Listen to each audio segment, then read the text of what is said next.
Bueno amigos, hemos llegado al final de las semanas en que hemos querido compartir con ustedes algunas perspectivas bíblicas acerca del sufrimiento. Cómo podemos enfocar nuestra mirada y nuestra visión en las cosas que nos rodean y que son parte de la vida de todo ser humano y que a los cristianos también nos afectan de la misma manera. Sin embargo, tenemos que mirarlas desde el prisma de que siendo parte de la vida del ser humano podemos nosotros verlas con ojos distintos. Y esos ojos son los ojos del Espíritu, o son los ojos de la Biblia, o son los ojos de mirar hacia arriba. Hoy queremos en esta semana terminar este ciclo mirando el gozo. Este gozo que a nosotros, dicen los españoles, nos suena con S, pero que es gozo con Z. Por lo tanto, tiene un sentido distinto. Y en la Biblia el gozo también tiene una mirada diferente. Por lo tanto, hoy día junto a nuestro hermano Daniel Madrid vamos a mirar este sentir también de nuestra vida desde la perspectiva bíblica, terminando con este ciclo de instrucción, de enseñanza, de análisis acerca de lo que es el sufrimiento del ser humano. Todos los seres humanos sufrimos. Todos. Sin excepción de nadie. Pero hay un lugar distinto hacia donde mirar. Interesante, porque todos los seres humanos sufrimos, pero no todos los seres humanos tienen gozo. ¿Ya? Y en ese sentido, ahí está la diferencia entre felicidad y gozo. Que es muy interesante definirla porque la felicidad tiene que ver con mis estados, ¿no es cierto? Es decir, depende de las circunstancias en las que yo estoy, es que soy feliz. Si tengo poca plata, no soy tan feliz. Si tengo salud, estoy muy feliz. Pero si no la tengo, hasta deprimido puedo estar. Claro. ¿No? Si tengo trabajo, estoy contento, estoy feliz. Pero si no lo tengo, no puedo estar feliz. Porque eso no significa probablemente no llevar alimento a mi casa. Sí. Sin embargo, el gozo es distinto. Sí. Recuerdo como hay muchas frases como de en búsqueda de la felicidad. ¿Sí?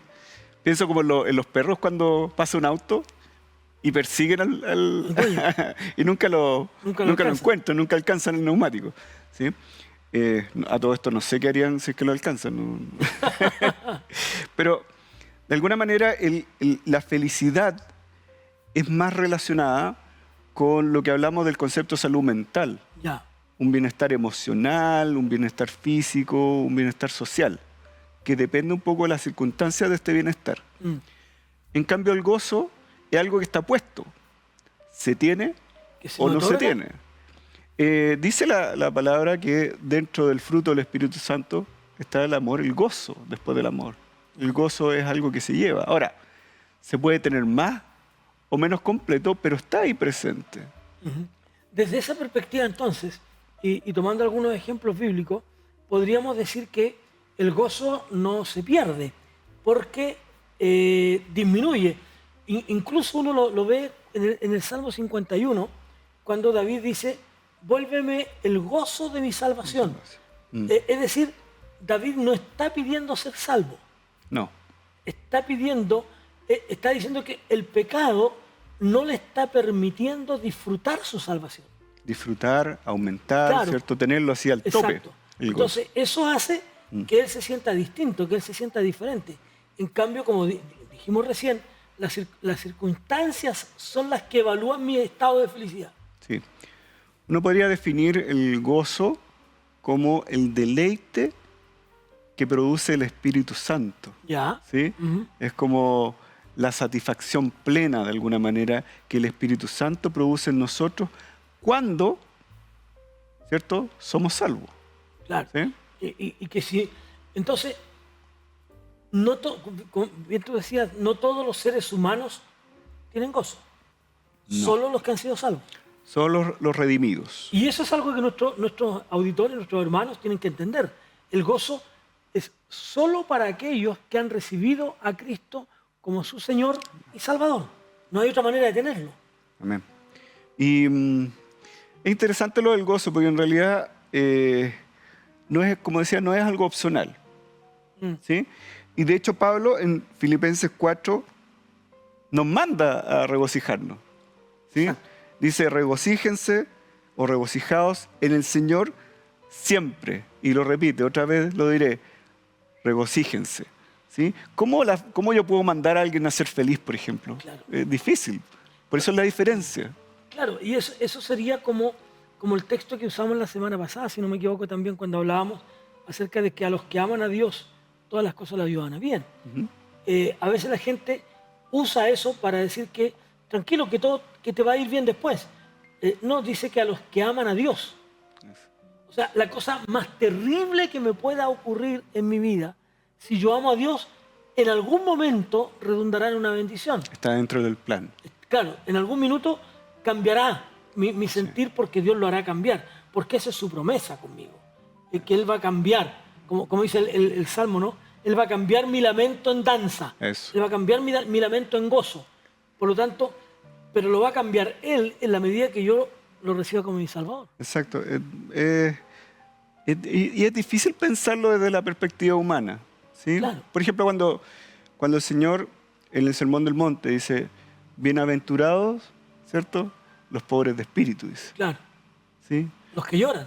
Significa, pero ¿cómo voy a ser bienaventurado? Significa feliz, dichoso, gozoso, floreciente. Había una traducción también que decía Doblemente floreciente. feliz. Sí. Pero tiene que ver con el gozo. ¿Cómo voy a estar gozoso, ¿cierto? Si soy pobre de espíritu, si lloro, ¿sí? Si soy perseguido. ¿Sí? Se da cuenta que el gozo no tiene absolutamente nada que ver con las circunstancias. El gozo se lleva. De hecho, Santiago 1:2, que quería leerlo, decía, hermanos míos, tened por sumo gozo cuando os halléis en diversas pruebas. ¿Sí? Entonces, ¿por qué? Porque eso va a producir la perfección en nuestro espíritu. ¿Sí? Vamos a crecer. Recuerdo el ejemplo de Saulo y Silas, por ejemplo, en la cárcel. ¿Sí? En que ellos, cuando estaban en cárcel, después de haber sido azotados, perseguidos, ¿cierto? Haber tenido una serie de problemas, ellos cantaban. Sí. ¿Sí? Con mi esposa conversábamos el otro día y decíamos, era como el grupo de alabanza de la cárcel. Estaban gozosos cantando, ¿cierto? Melodías y alabanzas al Señor mientras estaban encarcelados. ¿Sí? Y el que estaba preocupado ahí era el carcelero. Entonces, ese es, de alguna manera, lo que sobrepasa todo entendimiento, como dice. ¿Sí? Eso es lo que transforma mi círculo, el lugar donde yo estoy. Por eso que este mandato de Pablo de regocijarse tiene que ver con, otra vez lo que hemos dicho estas semanas, cambia el switch. Tú eres un salvo. Tú no puedes ver las cosas de la misma manera como la ven los demás. Yo no puedo ver el sufrimiento de otra manera, de la manera como lo ven los demás, como un castigo de Dios. Porque eso es lo que ocurre cuando la gente ve el sufrir, las guerras, la muerte y esto y lo otro como un castigo de Dios. O sea, Dios castiga a esta nación, no podemos verlo así. Es el resultado del propio pecado de quienes gobiernan las naciones las que llevan a que las naciones sufran guerras. Sí. Pero no es que Dios lleve a una persona a hacer eso. Es como cuando la gente dice, mira, es que esto es lo que me pasa, tiene que haber sido, Dios quiso nomás, po. Dios no quiere, al contrario, lo que Dios quiere, dice la Biblia, es que todo hombre proceda al arrepentimiento. Así es. Eso es lo que Dios quiere. Sí. Dios no quiere que los hombres se pierdan. Entonces, el gozo, lo que Dios quiere es que nosotros disfrutemos eso. Y la respuesta de Dios y la respuesta nuestra es como lo que dice Ana, por ejemplo. Mi corazón se regocija en el Señor. Así es. ¿No? Yo creo que eso es importante también en el sentido de la transmisión de la información. Nosotros debemos ser agentes de transmitir cosas buenas a los otros. ¿Ya? No podemos estar transmitiendo desgracia, ¿cierto? No podemos estar transmitiendo falta de esperanza. Tenemos que transmitir lo que el Señor nos da, que es gozo, que es salvación, el gozo de mi salvación, como decía usted. Sí, claro. Entonces, no tenemos que llenarnos de noticias negativas del mundo. Tenemos que llenarnos, ¿cierto?, de cosas positivas. Y no estaba hablando del positivismo, de esta cosa como de hablar cosas positivas porque todo va a ser bien, o yo puedo decir las cosas van a salir bien y salen. Eso es mentira. ¿Sí? Nosotros lo que transmitimos es lo que tenemos dentro de nosotros gracias al poder del Espíritu Santo. El gozo nos ayuda a enfrentar, nos ayuda a enfrentar lo que viene. Había una alabanza antigua que decía, el gozo del Señor mi fortaleza es. ¿No? El gozo del Señor produce fortaleza para enfrentar mi circunstancia compleja en la que estoy viviendo. Pero esa presencia, ¿por qué? Porque como bien decías al principio de este programa, el gozo es el resultado de una relación espiritual. Sí. Proviene del Espíritu del Señor. Y si el Espíritu del Señor está en mí, entonces las circunstancias complejas, como la persecución, como dice Mateo capítulo 6, ¿no es cierto? Bienaventurado soy cuando, capítulo 5, perdón, cuando por mi causa os vituperen. Vamos a ser bienaventurados si me están insultando. Exacto. ¿No? Pero bienaventurado cuando por mi causa, ¿no? Bienaventurado cuando por mi causa mueran, como Esteban, apedreado por la causa de Cristo. Bienaventurados cuando ustedes pasen hambre por predicar el Evangelio, cuando les restrinjan la comida por causa del Evangelio, ¿no? Bienaventurados son. Entonces, esta bienaventuranza, este regocijarse doblemente, viene producto de esta relación espiritual. Entonces, el gozo es una cuestión que escapa ahora a lo profesional, ¿no? Que escapa a lo humano. Es la relación con Dios. Y uno lo ve en hermanos que han pasado por sufrimiento, ¿cierto? Que es el tema que estamos cerrando hoy día. Por ejemplo, yo recuerdo una hermana, que a lo mejor me va a estar viendo, una infidencia, pero que ella ha pasado por una serie de enfermedades de cáncer, ¿cierto? Graves, y que yo cada vez que la veo gozosa, la veo radiante. Es una persona que transmite una seguridad y una esperanza. Ese es el gozo representado de la salvación, ¿sí? En que podemos estar tristes por ciertas cosas, ¿cierto? Especialmente cuando hay ataques espirituales o cosas de ese tipo, o pecado, ¿cierto? Yo puedo estar triste, pero a la vez estoy gozoso, porque estoy gozoso en la salvación, es un gozo permanente. El gozo va más allá de eso, ¿no? Dice en Lucas, un texto que tenemos acá, dice, María dijo, mi alma engrandece al Señor. María está hablando desde la muerte de su hermano, desde el desamparo. Una mujer en ese tiempo que no tenía un varón que respondiera por ella, era una mujer desamparada. Está hablando desde el dolor, de la angustia de la pérdida de su hermano, que la podría defender. Y luego simplemente, y agrega, y mi espíritu se regocija en Dios mi Salvador. Es decir, ¿cómo es posible que mi alma engrandezca al Señor? ¿No? Esta María que lo ve desde el vituperio que van a insultarle, una mujer embarazada, ¿no? Y pido disculpas, yo me había confundido con María la hermana de Lázaro. Sí. Pero desde la perspectiva de esta mujer que va a ser insultada producto de ser una doncella embarazada, va a ser incluso por su marido en una primera instancia que quiere dejarla, que quiere abandonarla, porque la ama mucho, ¿no? Sin embargo, desde esa situación aflictiva en la que ella se encuentra, ella simplemente dice, Señor, bendice mi alma al Señor. De hecho, volviendo un poco a María, a la otra María. A la otra María, a la de Lucas, la que yo había mencionado. Sí. Jesús, en ese momento, Él se entristeció. Él lloró. Pero no podemos decir que Jesús no tenía gozo, ¿sí?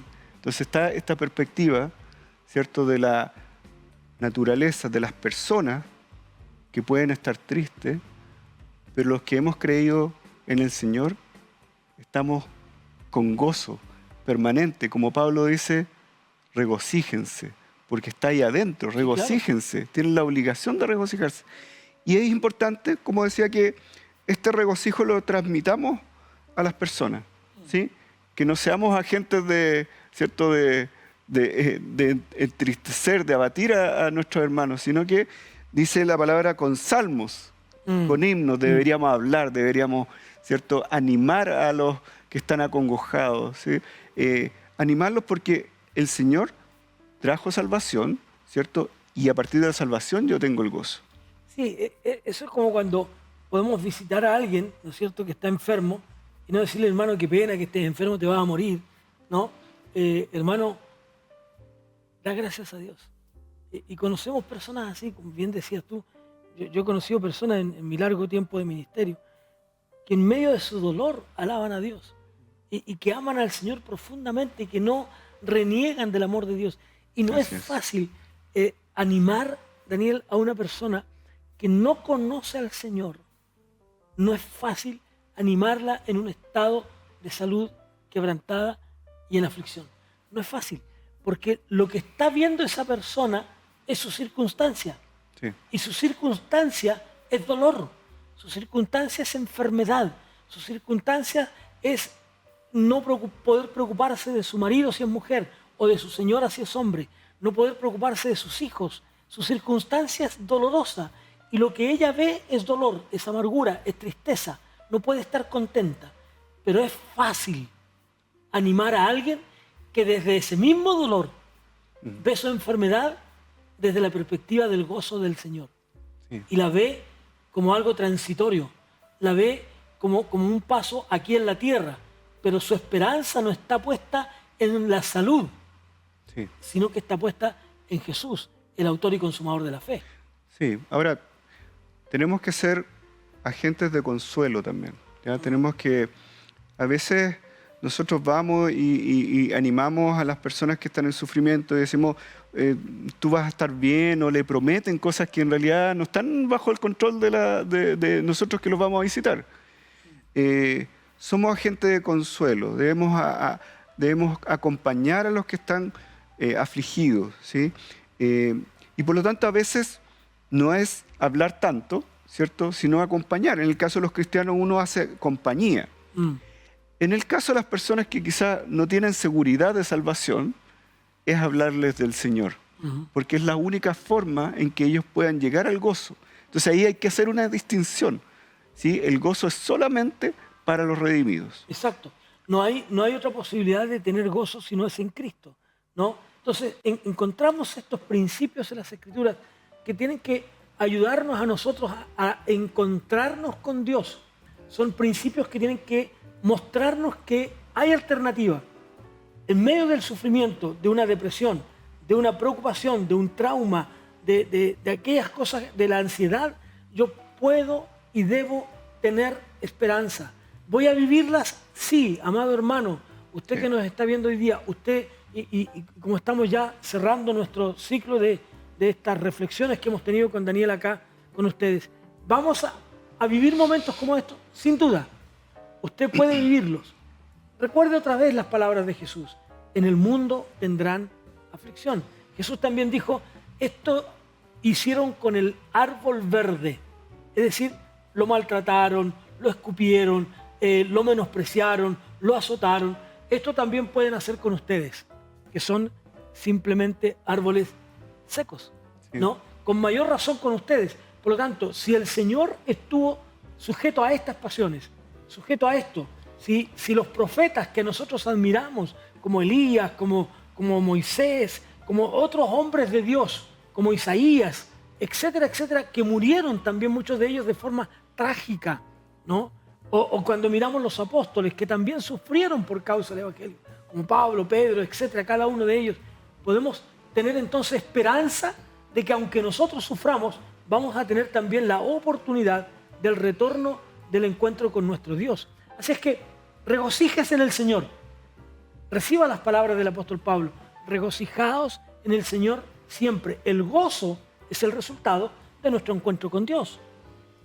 Bueno, el Salmo 16 dice, en tu presencia hay plenitud de gozo. ¿Sí? No tenemos que olvidar eso. ¿Podemos estar pasando por aflicciones? Sí. ¿Podemos pasar por dificultades? Sí. Y por eso yo recordaba a Pablo y Silas, ¿sí?, estando en la cárcel. La pregunta es, ¿cuál es su cárcel? ¿Cuál es la cárcel de ustedes? ¿Sí? ¿Son dificultades familiares? Yo trabajo en la pastoral de matrimonio y muchas veces las dificultades tienen que ver con la relación conyugal, ¿sí? está una relación de sufrimiento, una relación con falta de alegría, o tienen problemas con los hijos, o tienen problemas económicos. ¿Cuál es su sufrimiento? Lo que sabemos es que en Cristo tenemos gozo, y por lo tanto en cualquier situación que es independiente de las circunstancias, ¿cierto?, podemos tener gozo porque esto está gracias al Espíritu Santo. Juan, en el capítulo 10, Daniel, versículo 10, dice: el ladrón no viene sino para hurtar, para matar, para robar y para destruir. ¿Qué es lo que nos puede robar Satanás? Satanás no le va a robar a usted sus bienes, no le va a robar su salud, pero sí lo que quiere robarle y terminar con usted es la presencia del Señor, ¿no? Es el gozo de la salvación. El gozo de su salvación. Vuelvo a lo que dije delante. David lo que ruega a Dios, ¿no?, es que Dios le devuelva el gozo de su salvación. Él dice: yo soy salvo, pero estoy viviendo como uno que no fuera. Sí. Satanás no le puede robar la salvación. No. Le puede robar el gozo. Exacto. O le puede disminuir el gozo. Exacto. ¿Sí? Entonces, recordemos que Satanás es un engañador. ¿Sí? Trata de engrupirnos, ¿cierto? De ponernos cosas en los oídos, en nuestras mentes, para que nosotros estemos engañados, ¿sí? Pero si nosotros viéramos con ojos espirituales, podríamos ver la realidad que ocurre. Así como en el programa anterior decía usted, Juan vio lo que iba a pasar, ¿cierto? En Apocalipsis. Juan ve lo que podía pasar. Aquí nosotros tenemos que afinar nuestros ojos espirituales. ¿Y cómo lo hacemos eso? Como lo que hizo Jesús cuando sufrió, estando digamos, cercano del Padre, en oración, ¿cierto?, y dependiente de Él. Sí, había mucha inquietud en los seguidores de Jesús en el primer siglo, cuando los creyentes se están muriendo. Estaba la promesa del Señor, el Señor viene, Sí. pero los creyentes se están muriendo, y Pablo escribe en Tesalonicenses, le dice: hermano, yo no quiero que ustedes ignoren acerca de los que duermen. Lo mismo hace en Corintios, ¿no? Primera de Corintios, cuando le habla en el capítulo 15, dice: yo no quiero que ustedes ignoren acerca de los que duermen. Los creyentes se van a morir, igual que todos. Así es. Lo que no quiero que ignoren es que los muertos en Cristo resucitarán. Y eso es lo que produce gozo en nosotros. Y eso es lo que ha hecho que nosotros vivamos con esperanza, que ante la muerte la enfrentemos sin desesperanza, sin la frustración de no alcanzar a hacer todo lo que quería. Hace muy poco tiempo nosotros en nuestra congregación, y tú lo recordarás, Daniel, perdimos entre comillas, ¿no?, el estar con una niña muy joven a quien la membresía en su pleno amábamos, ¿no?, Teresa. El Señor la llevó en un momento en que nosotros nunca imaginamos. Pero era una muchacha que disfrutó su salvación, que era una muchacha que en cualquier rato podía estar hablando del Señor. El Señor la llamó a temprana edad. Pero la muerte no es un problema para el creyente. La muerte no debe ser un sentido de frustración. El sufrimiento no debe ser para usted un sentir de frustración, sino es soportar en la certeza, en la seguridad de que Dios nos ha hecho salvos. El diablo viene para robarle el gozo de su salvación. Usted tiene su salvación, usted vive su salvación, pero solamente tienen gozo los que han creído en Cristo. Por lo tanto, sigamos disfrutando aquello. No crea en las artimañas de Satanás, no crea en las trampas del diablo. El diablo quiere robarnos todo lo que signifique disfrutar nuestra salvación. Vivamos cada día, como alguien dijo por ahí, como si fuera el último. De hecho, en el mismo libro de Primera Tesalonicenses, ¿cierto?, que fue el primer escrito del Nuevo Testamento, cuando están hablando de la muerte en ese libro se habla mucho de la posibilidad de la muerte de los hermanos. Pablo escribe ahí, Primera Tesalonicenses 5, estad siempre gozosos, ¿sí? Lo mismo que escribe, ¿cierto?, en Filipenses, regocíjense. Otra vez digo, regocíjense, ¿sí? Entonces, para Pablo, y ustedes pueden pensar, ¿quién es de las personas en las Escrituras que sufrió más que él, ¿sí? Hubo pocos que sufrieron más que él. Pablo sufrió, ¿cierto? Y él hace una lista de las cosas que sufrió, ¿sí? Latigazos, ¿cierto? Persecución, etc. Y él escribe, estén con gozo, ¿sí? Entonces, nos queda claro que el gozo es parte de la vivencia cristiana y nosotros tenemos que aumentar ese gozo en la medida que estamos cerca de Jesús, ¿sí? Estamos en comunión con el Padre y dejamos actuar, ¿cierto?, la obra del Espíritu Santo en nosotros, ¿cierto?, entregándonos en piedad, entregándonos, ¿cierto?, en oración, leyendo las palabras, la palabra de Dios, leyendo la Biblia. En ese sentido, en la medida que vamos conociendo más de Dios, conociendo más del Padre y conociendo más de Jesús, es que nosotros nos acercamos a llenar este gozo también. Recuerden, amigos, ya nos quedan muy pocos minutos, recuerden que Cristo es vida.